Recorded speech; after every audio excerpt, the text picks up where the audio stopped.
Right, welcome back. So today we are continuing to build on the Project Fox as usual. And today we are putting on, I think, one of the biggest pieces that are left to go on. And that's the head.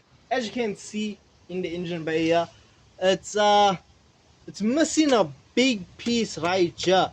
If you saw the last video, the block is in place, the gearbox is in place, so the head is what is next. So in today's video we are going to be putting on the head, but before we just plonk it on, we are actually going to strip it, clean it, change the valve stem seals, and just get it ready so we know once it goes in we aren't going to have any hassles or any issues with it. So once it goes in, after that it's wiring, we need to sort out the fueling, and then it's time to start.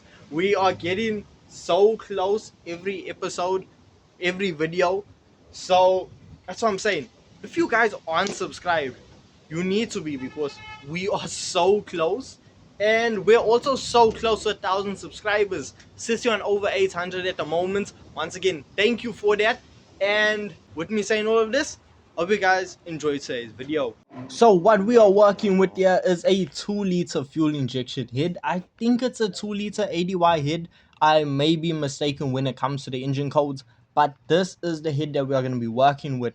So we need to pull out the valves, we need to pull out the camshaft, pull out the lifters, and just bring it down to a bare bones head and give it a proper clean, remove as much carbon as possible. So to just clarify, we are not doing any modifications, we are not porting, we are not polishing the ports, we are just cleaning whatever carbon's there out, well, as much as we can. So first things first, we need to remove the caps that keep the cam in place. So to do that, we're gonna grab our ratchet and socket. Now with a few light taps, you should be able to crack those nuts loose. Now, once you get all of the nuts loose, then you can just use the socket with a short extension and just hand loosen the nuts. This way it will be a lot easier and quicker to just pull each nut off. Now, when actually taking the caps off, you do want to keep in mind that each cap is numbered. So you want to keep it in the right sequence, but with it being numbered, it helps out a lot to know who goes where. As I'm showing you now, this is the markings you need to look out for. You can see it is clearly numbered on the top caps. Once you finish loosening all of the nuts, well, then you can take them off by hand. Now when it comes to setting them in order, you don't really have to, but what you do need to watch out for with you loosening and actually taking the nuts off, do be prepared for the cam to actually jump up. Yes, as you can see, there was a shift in the cam there because there's no pressure holding the cam down, so the cam just moved up. From there, take the caps off and you can pull the camshaft out. So once the camshaft's out, you can then take the head, flip it, and then that is gonna be the lifters falling out. They just drop out. So after knocking the lifters out, it was time to just do a quick pressure test to see how the valves are seated. So when I say we're doing a quick pressure test, it sounds like we're doing something fancy, something like, really out there or difficult or very technical to do. We're just pouring petrol over the valves. Now we're just testing to see if there are any leaks. So by pouring the petrol, we're gonna leave it for a bit to see if any of the petrol actually runs through from the valves and out the ports.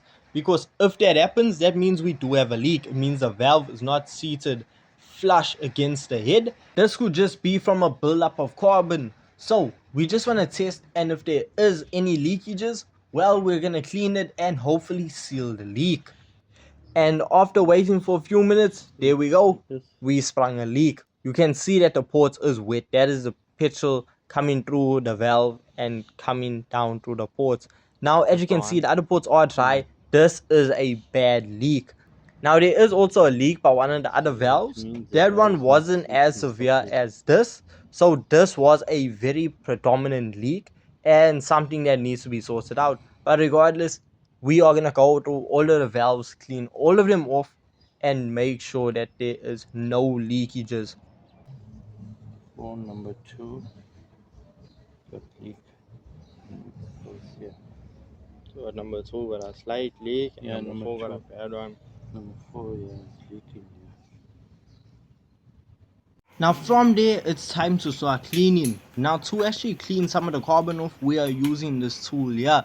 It's a 3-piece wire brush set from, well, made by Talkcraft. We bought this from Builders if I'm not mistaken.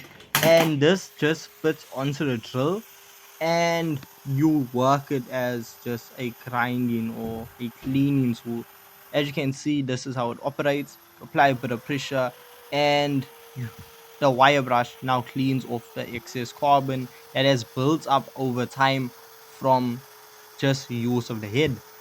Now the head comes off a low mileage engine. It comes from gearbox sensor imports. So we got the head from there, we got the throttle body from there, and there's something else I'm also forgetting. But that is where we got the head from. If you are looking for cylinder heads, blocks, or just entire engines, Gearbox Sensor Imports is the place to go in Durban. So you can do a quick Google search, they are gonna come up.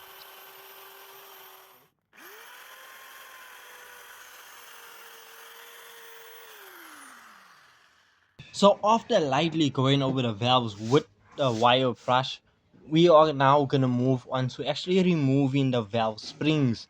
So this, to actually remove it, we're gonna grab short extension, a socket, and a 4-pound hammer, and we're just gonna start banging. We're just gonna start hitting, because with the pressure exerted from the 4-pound hammer, that will actually push the valve spring retainer down, which will then loosen or release the keepers, get them out of position, and that is going to allow the actual retainer to shoot up and release the pressure from the spring. So the springs are going to come out, the keepers are going to come out, as well as the valve retainer. So a lot's going to happen with just simple banging. So if a valve spring remains in place, well, what you're gonna do to actually get it out is just continue banging, keep exerting force onto it, and eventually you will get it loose.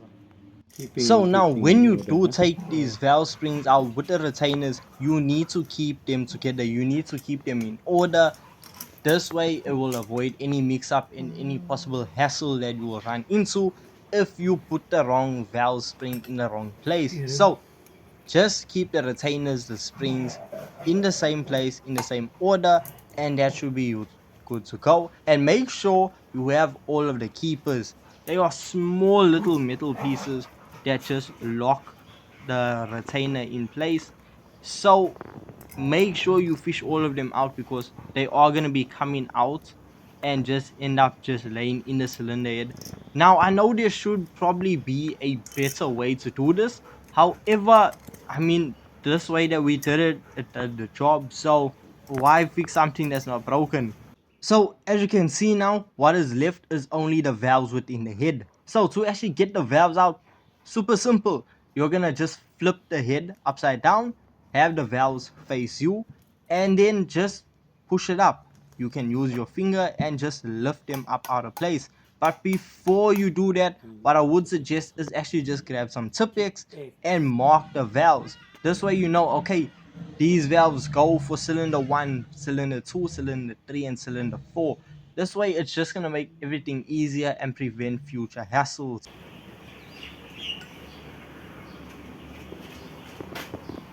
Yeah, it's all dirty. You see the seats are dirty.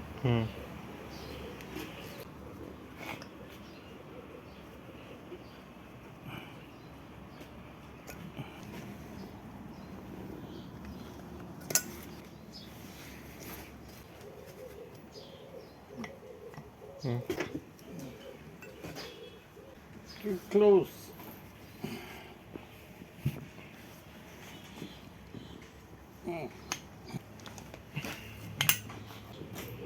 Right. The seats are dirty. Yeah. From all the standing corrosion.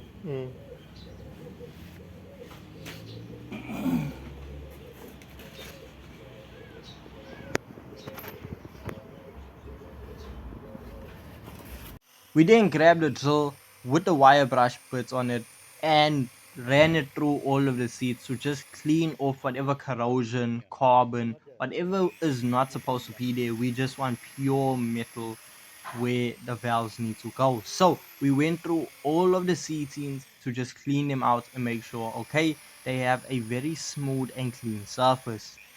So then we took the chemical that we use to clean off grease and grime and just all of the car parts, give the head a good spray, and then afterwards we're gonna go in with a toothbrush and just give it a good once over. Really get in there and try and clean out as much carbon as possible. Now, once again, I am gonna state that we are just cleaning the head to get rid of as much carbon as possible. We are not machining, we are not polishing ports, we are just cleaning to make sure, okay, we are trying to have the least amounts of carbon possible.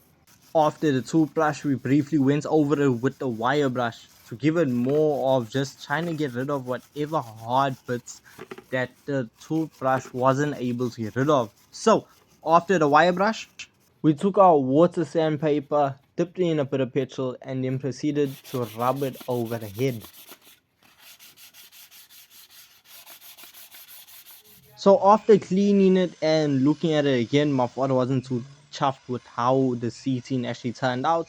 So back at it again with the wire brush attached to the drill to just go over it once more to see if we can make an improvement. So after you was happy with how the seating actually turned out this time, it was time now to go over the head and wash the exterior parts, the interior, and just go over the entire head with chemical with the toothbrush and get it brand spanking new.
Pliers, right?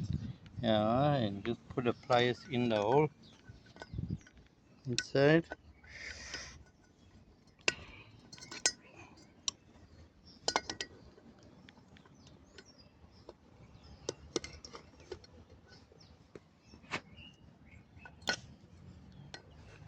So,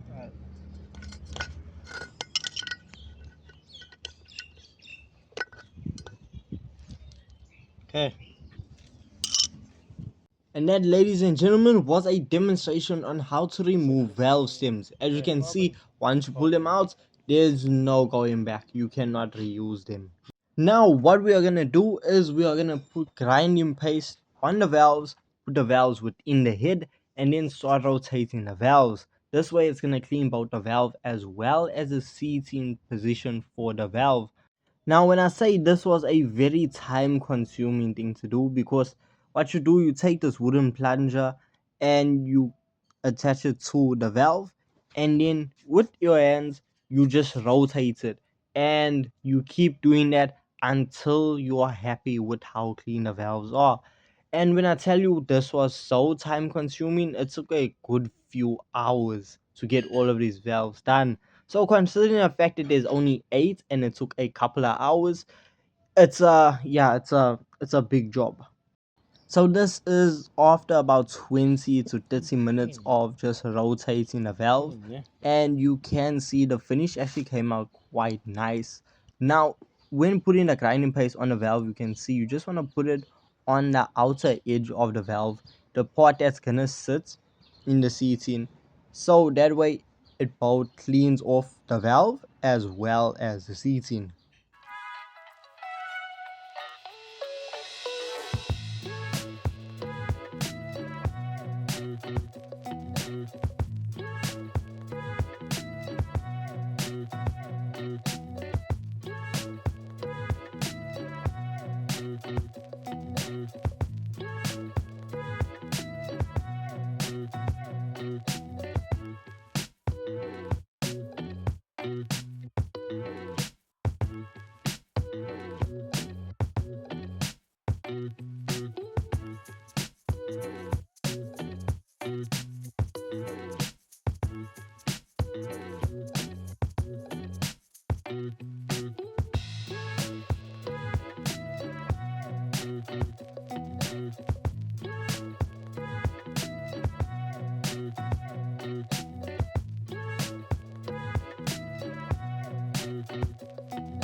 So after using the grinding paste, we need to wash off the head once again, because we need to get rid of whatever excess grinding paste is still left.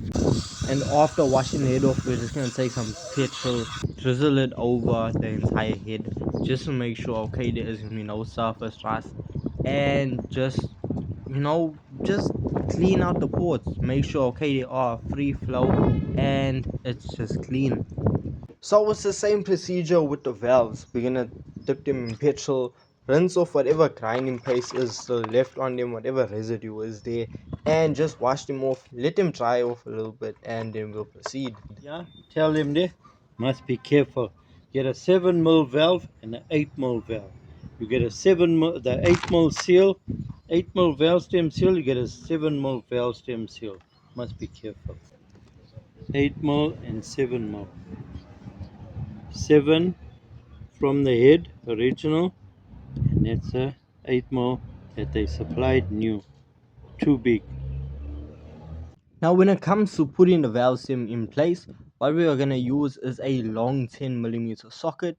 The valve stem sits just right on top of it, and then you're going to fit it, well, it's actually a bit of a task to get it into position correctly. But once you do get it in the correct position, all it is, push down, and that is your valve stem in. Now you just have to do that another 8 times. Now to make sure it is firmly seated, you just want to take a small hammer and just lightly tap it down to make sure, okay, it is seated flush and it is not going to be moving anytime soon. So with having all of the valve stems seated in place, it was now time to just take a bit of oil and pour over them. This is just going to help with lubrication when now we need to put the valves in.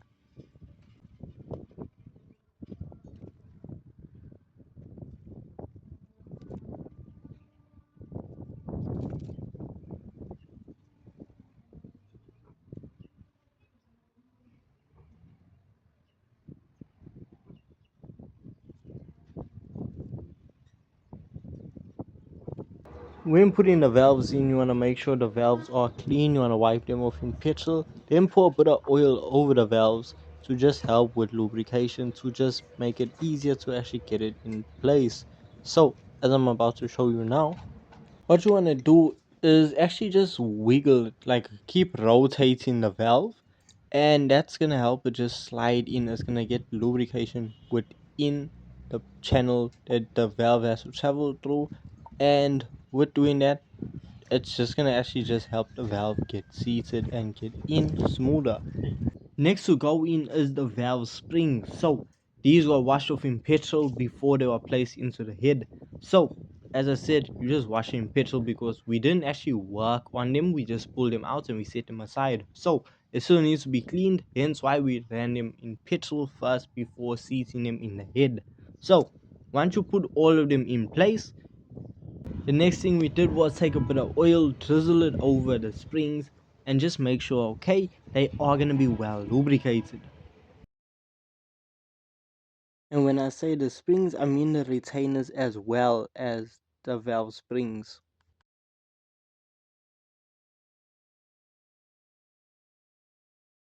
Well, you know how I said those little metal pieces that held the retainer down and just kept it in place with the valve spring? Well, they go by a different name. These are called valve quarters. Valve quarters. Yeah. So you're rinsing them off in a petrol Mm. now. Sits in. This is what locks the valve in the spring. It's crazy to think how such a small piece of metal actually holds such a big job in the engine. So this is a special tool that we're going to be using to squeeze the valve springs down so that we have enough space to put the valve quarters in or the keepers in position to then lock it. This piece of equipment honestly just reminds me so much of a G clamp because it has this tool that you rotate the top and that's gonna pull the spring down. Now with the pulling the spring down at the bottom, it sits on the valve, so that acts as a support. So as you rotate the spring goes down, it compresses, and this gives you access to now put the valve quarters or the valve keepers in position. Now, getting the valve quarters in position is a bit of a task because you don't actually have that much space to work with and you have to line these things correctly, because if it's not on correctly, well, it's simply just not going to line up. So if it flops over to the side, you really just have to work with what you are dealt and just make the best of the situation. Or you can just retry and put them back in. But once again, this is another time consuming factor. Considering the fact that you have to do two of these per cylinder means that it should take a good amount of time. But now when you do get the second half connected, well, they should join, and this will now act as your seal or your locking mechanism, and you can actually release your valve spring. So once you start releasing it, you will see that it will stay locked, and you can compare the one on the right to the one we are releasing and see the height difference with the valve spring having the keepers in position and having it without. You can see it is a big difference and why the keepers play a very important role. Now I'm not gonna show us doing the same thing again because honestly I have like over 30 minutes of us just doing this. So instead of me making a time lapse or fast forwarding the 30 minutes, I'm just gonna skip it. With me skipping it, that brings us to us putting the lifters in. So all you gotta do, oil them up and drop them in position. As simple as that. They go in, there's not a big hassle, and that is gonna be them in place.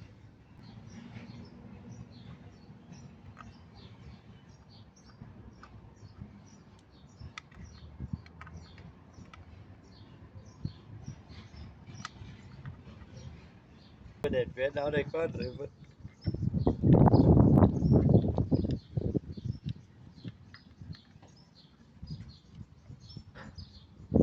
They just need to push that guy and call it a day.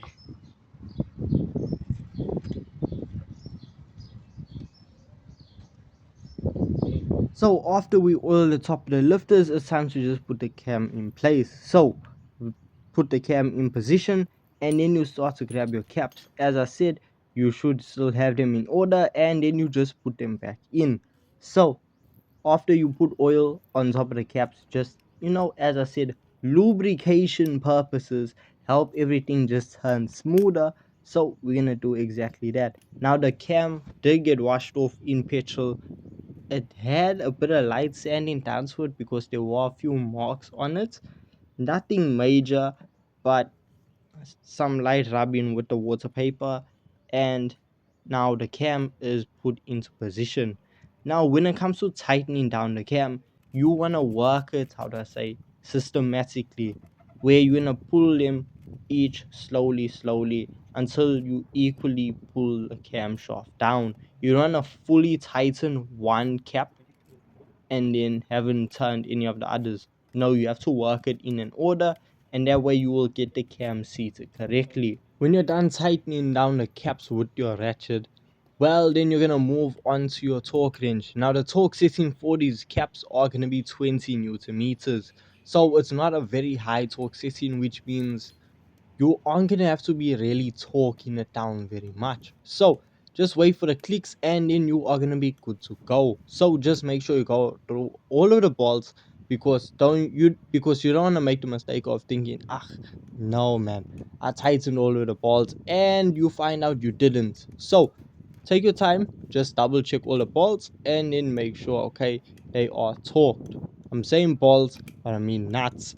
But you get the picture. You get what I'm trying to say. After talking down the bolts, now we just wanted to rotate the cam and make sure, okay, everything is operating the way it should be. So with us rotating the cam, we saw, okay, it's in operating condition. So after doing this, we moved on to putting the exhaust manifold on. So in order to do that, first we need to put on the new gasket. So because it came in a gasket set, we got brand new Victorines gaskets for there.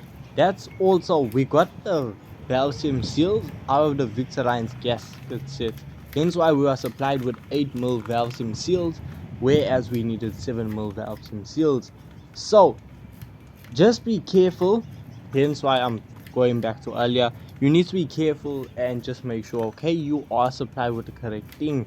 So the only real way you actually gonna know or find out that it has 7mm or 8mm valves and seals is once you open the set and look at the valves and seals, which is gonna be very problematic. So yeah, that's just something you do need to be careful about. So after you put all the gaskets in place, you're gonna take your exhaust manifold and just plonk it into position.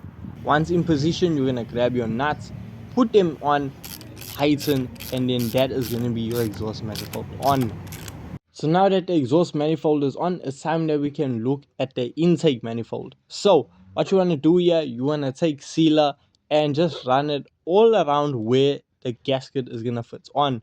Now first things first, you want to make sure that your gasket does fit correctly, because it can get a bit sketchy with some of the places you buy spares from, and they will supply you with the incorrect gasket. So do be wary, but majority of the time you should get the right thing, but there is that small percentage where you could get the wrong part.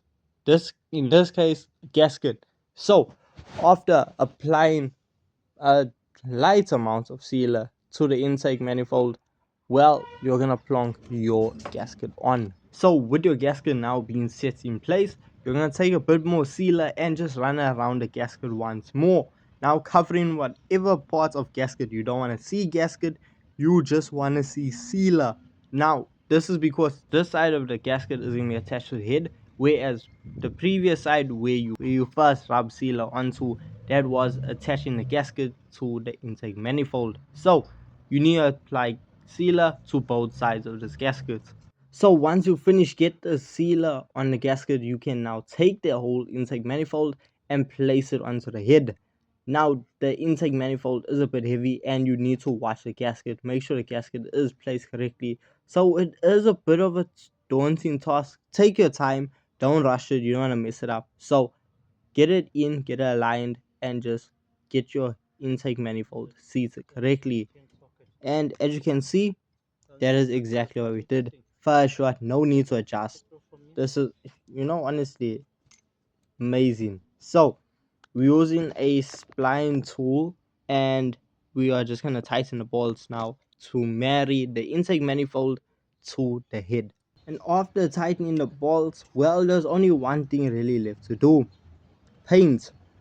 We decided to spray paint it because honestly, with us cleaning it, it still didn't look that grand. It was looking a bit shabby, and now compared to how the rest of the engine bay is looking, it was looking a bit worse for wear. So with a bit of spray paint applied to it, it's gonna make a world of a difference. So we decided, we're gonna spray the front of the head and the side. We're not gonna spray the whole thing because I mean no one's really gonna see the head where the exhaust is. So there's no real point of spraying it. So spray the fronts, spray the sides, as well as we were on the fence if we were gonna spray the intake manifold, but then after just letting the head dry, we took a look at them and we said no, it's two very different things, and the intake manifold just had to get painted as well. So now I'm gonna be 100% honest with you here. If you are thinking about tackling this job, don't do it. Save yourself a whole lot of time, a whole lot of stress, and send your head into engineers. Have them change the valve stems, have them just overhaul the head. It took a lot longer than expected. So for your own peace of mind, you'd rather spend however much it's gonna cost to overhaul the head instead of you trying to save a couple of bucks and doing it yourself. The only reason we really did it ourselves was because we thought it would make for a good video. So that is what I hope it did. I hope you guys did go on to enjoy this video. And if you want to see more on the VW Fox build, well, hit that like and subscribe button, and I'll see you in the next one.